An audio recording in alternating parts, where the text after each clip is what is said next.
School open ಆಗಿ ಬರ್ಬೇಕಾದ school ನೀನು ಹಾ ವಾರ ಗೀರ ಎಲ್ಲ ನೋಡ್ಬಾರ್ದು, ಓದ್ತಾ ಇರ್ಬೇಕಷ್ಟೇ ಎಲ್ಲ ದಿನನೂ ಗುಡ್ಡೇನೆ. ಹಾ ಅಲ್ಲ ಈಗ ಎಷ್ಟು ಟೈಮ್ ಆಗಲಿ 10:30 ಆಯ್ತಲ್ಲ, ಇನ್ನೂ ಸ್ಕೂಲ್ ಬಂದಿಲ್ಲ ಅವನು. ಅದು ಓದೋ ಹುಡುಗ ನೋಡ, ಅವ್ರು ಕಟಿಂಗ್ ಮಾಡ್ಸಕ್ಕೆ ಪಾಪ ಕಾಸು ಕೊಟ್ರು ಅವನಿಗೆ. ಹಾ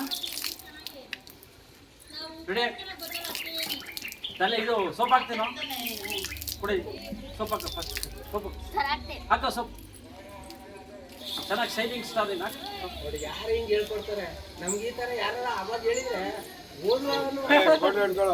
ಇಲ್ಲಿ ಹಾ ಅಲ್ಲ ಈಗ ಹಂಗಲ್ಲ. ಆಕ್ಚುಲಿ ಒಂದೊಂದು ದಿವಸ ಎಷ್ಟು ಇಂಪಾರ್ಟೆಂಟ್ ಅಂದ್ರೆ, ಇವತ್ತು ಮಿಸ್ ಆಗ್ಬಿಟ್ರೆ ನಾಳೆ ಕೊಡಕ್ ಮನ್ಸು ಬರಲ್ಲ.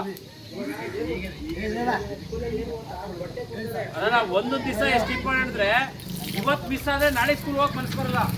ಪ್ರತಿದಿನ ಇಂಪಾರ್ಟೆಂಟು ಅಲ್ವರ. ಈಗ ಬಾಬಾ ಸಾಹೇಬ್ರು ಒಂದೇ ಬ್ರೈನು ಅವರೊಬ್ರು ಓದಿದ್ಕೆ ನಮ್ಗೆ ಎಂತ ಬಲಿಷ್ಠ ಸಂವಿಧಾನ ಕೊಟ್ಟರು. ಎಷ್ಟು ಜನ ಅನ್ನ ತಿಂತಾರೆ ಇವತ್ತು ಅಲ್ವಾ ಸಮಯ. ನಾನು ಹೇಳ್ತೀನಿ, ನಮ್ಮ ಕಾಲನಿ ಹುಡುಗರೆಲ್ಲ ಬಂದು ಶಾಲೆಗೆ ಬಂದು ಕರೆಕ್ಟಾಗಿ ಕೂತ್ಕೊಂಡು ಓದಿದ್ರೆ ಯಾವ ಐಟಿ ಬೇಕಾದ್ರೆ ಹೊರಟಮ್ಮ ಸರ್. ಅಲ್ಲೋಡಿ ಸರ್, ಅವ್ರು ಮಾತಾಡ, ಅವ್ರಿಬ್ರು ಸ್ಕೂಲ್ ಬತ್ತಲ್ಲ. ಏ ಬರೋಣ.